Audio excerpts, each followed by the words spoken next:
సికింద్రాబాద్ వారసిగూడ ప్రాంత ప్రజలకు, తెలంగాణ రాష్ట్ర ప్రజలకు కృష్ణాష్టమి శుభాకాంక్షలు తెలియజేస్తున్నాం. ముందస్తుగా తెలంగాణ యాదవ సంక్షేమ సంఘం ఆధ్వర్యంలో ఏర్పాటు చేసినటువంటి శ్రీకృష్ణ జన్మాష్టమి ఉత్సవాల భాగంగా ఈరోజు కమిటీ సభ్యులు పిలుపు మేరకు అఖిల భారత యాదవ మహాసభ కేంద్ర రాష్ట్ర నగర శాఖ వారు అందరూ కూడా ఇక్కడికి విచ్చేయడం జరిగింది.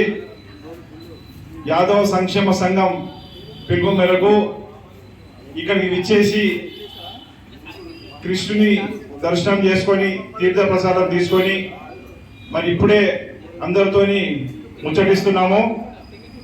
రాష్ట్రం మొత్తం సుభిక్షంగా ఉండాలని, అందరూ కూడా సుఖ సంతోషాలతో ఉండాలని ఆ శ్రీకృష్ణ పరమాత్మ కోరుకుంటూ, ఎప్పుడు కూడా యాదవులు అన్నింటిలో ముందుంటారు. ఈ యొక్క పండుగ దేశవ్యాప్తంగా అన్ని కులాల వారు హైందవ ధర్మాన్ని పాటిస్తూ, గీతా సారాంశాన్ని పాటిస్తూ మన యొక్క హిందూ ధర్మాన్ని మనం కాపాడుకుంటూ ఈ యొక్క పండుగలను మనం కొనసాగించుకుంటున్నాము.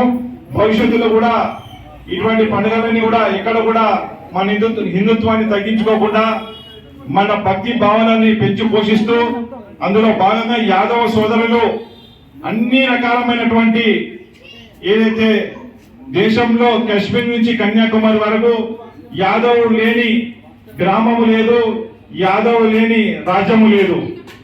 అటువంటి సందర్భంలో ఈ యొక్క కార్యక్రమాలు మనం ఎంతో వైభవంగా భక్తి శ్రద్ధలతో జరుపుకుంటున్నాము.